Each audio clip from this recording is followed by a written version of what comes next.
Hello दोस्तों, उम्मीद करता हूँ कि इस कोरोना पेंडेमिक में आप लोग स्वस्थ होंगे और अपने फैमिली के साथ अपने घर में सुरक्षित होंगे। जैसा कि आपको पता है कि मैं एक वीडियो एक स्टोरी के साथ लेके आता हूँ और जिससे मैं आप लोगों के साथ शेयर करता हूँ कि कैसे आप अपने ज़िंदगी की समस्याएं हैं उससे कैसे आप बाहर निकल सकते हैं और उसको समझ सकते हैं कि उन समस्याओं का कारण क्या है और कैसे हम उससे बाहर निकल सकते हैं। तो आज कहानी शुरू करने से पहले मैं एक बार फिर बोलूँगा आपसे कि आप मेरी चैनल को सब्सक्राइब करें। जैसा कि जानते हैं मेरा नाम रणधीर है और मेरे चैनल का नाम सिंगर व्यू 72 है। आप लाइक भी करें, अच्छा लगे तो अपने दोस्तों के साथ शेयर भी करें और कमेंट भी करें। चलिए शुरू करते हैं वीडियो को। आपने देखा होगा कि आजकल क्या पहले से ही कि कभी भी कोई इंस्टीट्यूट होता है, कोई पॉलिटिकल पार्टीज़ होती हैं, कोई भी, वो लोग अपने लोगों को तवज्जो देते हैं। और इसमें क्या होता है, कई बार क्या होता है कि जो टैलेंट होते हैं वो दब के रह जाता है, वो आगे नहीं आ पाता, उसको मौका नहीं मिलता है आगे निकलने का, निखरने का उसको मौका नहीं मिलता। तो आज ये वीडियो मैं इसीलिए बना रहा हूँ, इसी सब्जेक्ट पे बना रहा हूँ कि हम जितना आगे जाते जा रहे हैं हम और जितना लाइफ आगे बढ़ रहा है, जितने हम 2020 से 21, 22, 23 ऐसे बढ़ते जा रहे हैं, उसमें एक चीज़ कॉमन है कि जो भी टैलेंट है उनकी भागीदारी जो है, संस्था हो या पॉलिटिकल पार्टी हो या कोई भी इंडिविजुअल डॉक्टर हैं या कोई भी हो, वो उसको नेगलेक्ट करते हैं, इग्नोर करते हैं, उनको चांस नहीं मिलता। मतलब चांस मिलने की जो संख्या है, ऐसा नहीं बोलता कि नहीं मिलता, लेकिन धीरे धीरे बहुत कम होता जा रहा है। हम अपने लोगों को अपने फैमिली में, चाहे उनमें टैलेंट हो या ना हो, हम उसको अपनी गद्दी सौंपते हैं। जैसे कि पहले राजा महाराजा लोग करते थे, चाहे वो पॉलिटिकल पार्टी का कोई बंदा हो अपने लड़के को ही बनाएगा, चाहे वो उसमें कोई उसको टैलेंट हो। या मान लीजिए कि अब मैं वकील हूँ, जरूरी नहीं कि मेरा लड़का वकील बनने में इंटरेस्टेड हो। मैं डॉक्टर हूँ तो जरूरी नहीं कि मेरा लड़का डॉक्टर बनना चाहता हो, लेकिन मैं फोर्स करूँ ना, तेरे को डॉक्टर बनना है, तुमको वकील ही बनना है, तो मतलब मेस हो जाएगा।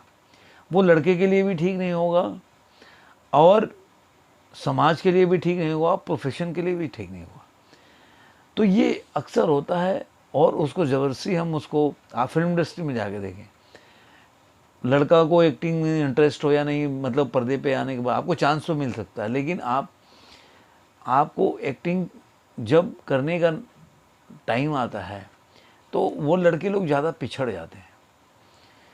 लेकिन चूंकि अब ज़्यादातर लोग वही हैं तो वही लोग आगे आते हैं। लेकिन जब भी कोई बाहरी आदमी आता है तो उनके सामने वो टिकते नहीं हैं। और बाहरी अगर एक भी आदमी को चांस मिल जाता है वो बाहर आगे निकल आता है। सेम पॉलिटिकल पार्टी का देखिए, अपने देश में जितने भी पॉलिटिकल पार्टी हैं, ज़्यादातर पॉलिटिकल पार्टी में ऐसे ही हैं, 80% पॉलिटिकल पार्टी में, कि वो अपने घर के लोग, भाई भतीजा, ऐसे लोगों को चांस देते हैं और इसका खामियाजा पूरे समाज को, देश को उठाना पड़ता है। ये कहानी इसी से संबंधित है। एक बार क्या हुआ, एक राज्य में एक राजा था, तो उसके गांव से उसका रिलेटिव आया। तो क्योंकि जब वो गांव में रहता था तो लड़का, तो उसको उसकी माँ बोलती थी, नहीं नहीं तुम जाओ उस राज्य में, जो वहाँ के राजा है, अपने रिश्तेदार हैं, तुम्हारे चाचा मान लो कि वो हैं, तो तुम्हें अच्छा काम मिल जाएगा, तुम वहाँ पे टेंशन मत लो, यहाँ पे बेकार अपनी ज़िंदगी बर्बाद कर रहे हो, तुम वहाँ चले जाओ। तो ये करते ये सुन सुन के वो लड़का बोला कि चलो ठीक है, वो राज्य में आया जहाँ पे उसके रिश्तेदार राजा हुआ करते थे। वो पहुँचा वहाँ पे, तो राजा ने बोला कि अब भाई है तो रिलेटिव, तो इसको क्या छोटा काम तो दे नहीं सकते, तो ऐसा कोई बड़ा काम दे देते हैं। तो उनको कुछ ना कुछ दिखाई दिया, तो उन्होंने कहा कि एक काम करो, तुम मौसम विभाग देखो कि मौसम की जानकारी पूरे राज्य में है कि बारिश होगा नहीं होगा, ये बताना। लड़का बोला जी हाँ, करना क्या है, मतलब ठीक है। अब उनको कुछ भी नहीं दिखा, तो उन्होंने मौसम विभाग उसको दे दिया। अब राजा क्या हुआ, एक बार उन्होंने प्रोग्राम बनाया कि चलो आप दूसरे राज्य में शिकार खेलने जा रहे हैं, लेकिन उनको लगा कि यार एक बार ये जो बंदा है जो इसको उन्होंने मौसम मंत्री बनाया है, इससे पूछ लेते भाई मौसम का क्या हालचाल है, मैं जा रहा हूँ, कोई दिक्कत तो नहीं होगा। तो वो गए, उसके से पूछे कि भाई मैं शिकार पे जा रहा हूँ और 2-4 दिन बाद आऊँगा, तो जिस तरफ जा रहा हूँ तो उधर मौसम का क्या हालत है। तो वो तो कोई मेहनत नहीं, अब मान लीजिए कि जो आदमी को ऐसे ही चांदी के चम्मच में सब कुछ मिल जाए, या एक बोलते हैं ना कि थाल में सजा कर सब कुछ दे दिया, तो उसको क्या ज़रूरत है पड़ी है कि मेरे को कोई स्ट्रगल करना है या कोई मेहनत करना है। कोई निकालने वाला है नहीं, कोई कुछ बोलने वाला है नहीं। भाई राजा का रिश्तेदार है तो उसको कौन बोलेगा, और उसको किसको साबित करना है ये नहीं मेरे को काम आता है। अभी जिसको जो बाहर से आया उसको तो साबित करना पड़ेगा, हर पल उसको साबित करना पड़ेगा कि मैं काम जानता हूँ, मेरे को काम आता है।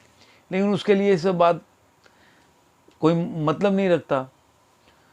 तो उसने आया कि अब उसने तो कुछ जानता नहीं था, उसने बोल दिया कि अरे यार एक काम करिए, नहीं कोई जाइए, कोई दिक्कत नहीं है, एकदम मौसम खुशनुमा रहेगा, आप आराम से करिए, कोई दिक्कत नहीं है। राजा अपने लाव लश्कर से दूसरे दिन सुबह निकल गए। जैसे निकले तो जब राज्य के अपने अंतिम छोर पर पहुँचे तो वहाँ से उनका धोबी आ रहा था। वो बोला अरे कहाँ जा रहे हैं राजा साहब। तो बोले कि भाई मैं इधर जा रहा हूँ, तो रास्ते में क्यों बीच में काट दिया। कह अरे आप मत जाइए कि बहुत ज़ोर से तूफान आने वाली है, आपकी जान वहाँ पे खतरे में पड़ सकती है, और बहुत तूफान और बारिश आने वाली है।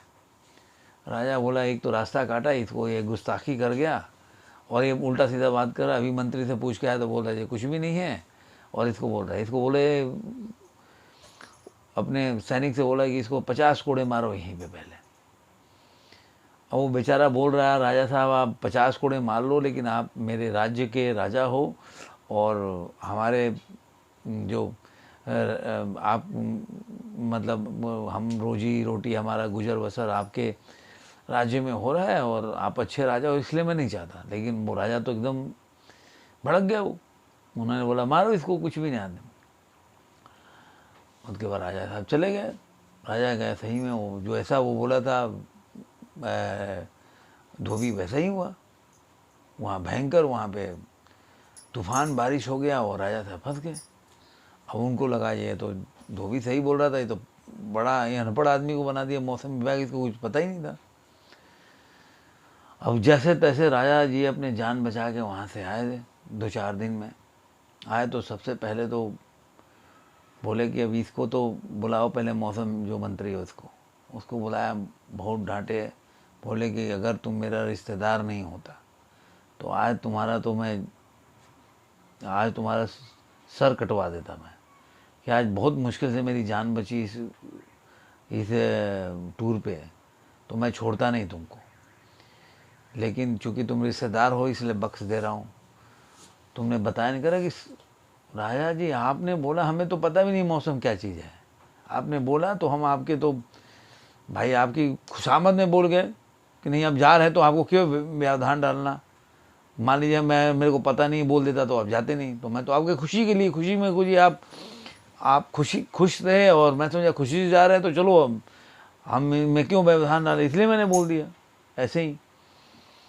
उसके बाद राजा ने तो उनको बहुत डांटा फटकारा, बोला जी इसको आज ही से निकालो। अब तो मौसम विभाग का मंत्री फिर जो पोस्ट था वो खाली हो गया। तो उन्होंने बोला इसको मौसम विभाग का मंत्री बनाया जाए।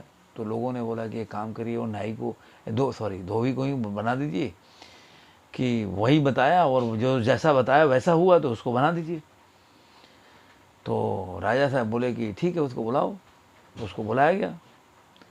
वो आते ही पाँव पकड़ लिया, अब क्यों क्यों मारना चाहते, अब मैंने क्या गुस्ताखी कर दिया, ऐसा वैसा करे कि नहीं, अब मैं, तुम बहुत जानकार आदमी हो, तुम्हारे तो बहुत तजर्बा है, तुमको बनाते हैं मंत्री मौसम विभाग का, क्योंकि तुमको तो तुम जैसा बोले वैसा ही हुआ। कह रहा नहीं राजा साहब ऐसा कुछ भी नहीं है, ऐसा कुछ भी नहीं, मैं कोई जानकार नहीं हूँ, मेरा गधा जैसा मेरे को इशारा करता है वैसे ही मैं समझ जाता हूँ। गधा का ऐसा इशारा होता तो मैं समझ जाता हूँ बारिश आएगा, ऐसा आएगा तो धूप होगा, ऐसा मैं गधे को देख के समझ जाता हूँ। अब राजा सोच में पड़ गए। तो पीछे उनका मंत्री खड़ा था, तो वो बोला कि प्रधानमंत्री बोला कि जाने दीजिए, एक अज्ञानी को पकड़ के फिर वही राह पे चल रहे हैं, तो हम बाद में डिसाइड कर लेंगे, अभी छोड़ दीजिए इसको, अभी किसी को मंत्री नहीं बनाते, एक मंत्री अज्ञानी को बनाया तो ये दुर्दशा हुआ है, दूसरे को बना देंगे तो ये अपने गधे पे डिपेंड रहेगा, तो पता नहीं क्या हो जाएगा। कहने का मतलब क्या है कि अगर मान लो कि राजा का जान खतरे पे नहीं होता और कोई प्रजा का जान खतरे में होता, तो क्या राजा साहब बदल देते? नहीं बदलते। आज समाज में जितने लोग भी अपने अपने पार्टी के या जितने भी बड़े लोग अपने घर के लोगों को जो गद्दी दे रहे हैं या मौका दे रहे हैं, जो आम लोग हैं, जो टैलेंटेड हैं, जिनमें कुशलता कूट कूट के भरा, उनका बारी काट के दे रहे हैं, क्या उनके ऊपर ही असर आएगा तो वो करेंगे? अगर उससे उनको खतरा होगा तो करेंगे? नहीं करेंगे। कहने का मतलब है ज्ञान एक बहुत बड़ा चीज़ है और कुशलता भी एक बहुत बड़ी चीज़ है। आपकी कुशलता आपके परिश्रम से ही आता है, मेरी कुशलता मेरी परिश्रम से आएगा। हम कुशलता को शेयर नहीं कर सकते। हम किसी के और कोई मेहनत करे और उसका फल हमें मिल जाए, ऐसा होगा नहीं। हम फल छीन सकते हैं लेकिन वो फल मिलेगा नहीं, उसके फल को चुरा सकते हैं लेकिन वो मिलेगा नहीं। ये समाज की हमारी जो एक विसंगति है, जिसको बोल सकते हैं विसंगति या कुप्रथा बोल सकते हैं, जो ये फैलता जा रहा है एक बीमारी की तरह, एक प्लेग की तरह फैलता जा रहा है, जिससे क्या होता है कि जो टैलेंटेड आदमी है वो पीछे होता जा रहा है। और जो, मैं उनको ये नहीं बोल सकता कि वो टैलेंटेड नहीं है, लेकिन मान लीजिए कि उनका किसी और चीज़ में रुचि हो, किसी और चीज़ में निपुणता हो, लेकिन हम जो काम कर रहे हैं जरूरी है कि वही काम उनको कराना है। हम किसी और आदमी को भी चांस दे सकते हैं। और उससे क्या होता है, जो आदमी टैलेंटेड है, जब उसकी उपेक्षा होती है समाज में, जब उसको इग्नोर किया जाता है, जब उसको लगता है कि इतना मेहनत करने के बाद भी मेरे को वो जगह नहीं मिला क्योंकि मैं फलाने घर से नहीं बिलोंग करता, फलाने फैमिली से नहीं आता, तो एक अलग ही उसको दुख होता है, उसको कुंठा होता है और उसको एक डिप्रेशन की राह पे चला जाता है। उसको वो तो होता ही है। उसके बाद घड़ी घड़ी जब भी स्टेप बाय स्टेप जब भी वो आगे बढ़ता है, तो ऐसे चीज़, ऐसा नहीं एक बार उसको मौका नहीं मिला, मौका मिल भी गया तो उसको बार बार ऐसी परिस्थितियों का सामना करना पड़ता है जिससे कि वो ज़िंदगी भर स्ट्रगल कर रहा होता है।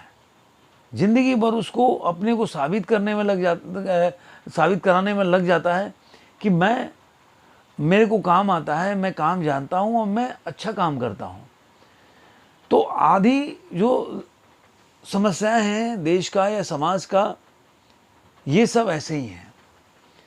तो मैं तो यही विनती करूँगा, अब देखिए किसी मालिक को तो नहीं बोल सकता कि आप ऐसा कर लो, या कोई इंस्टीट्यूशन का ओनर है उसको तो नहीं बोल सकता। जो इन परिस्थितियों से गुजर रहे हैं उनसे विनती कर सकता हूँ कि आप प्लीज़ आप अपना 100% दें। आप ये मत सोचें कि आपको मौका मिला या नहीं मिला।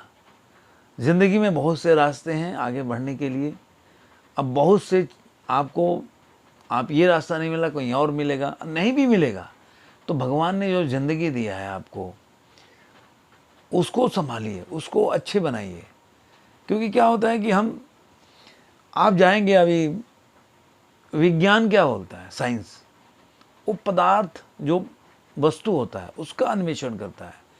जो ऐसे हम किसी भी हम साधु महात्मा सन्यासी किसी के पास जाते हैं, वो स्वर्ग का रास्ता दिखाते हैं कि स्वर्ग इससे बेटर लाइफ है, लेकिन कोई भी आदमी ये नहीं बताता आपको कि जीवन को कैसे अच्छा करना है, जीवन को कैसे अच्छा बनाए।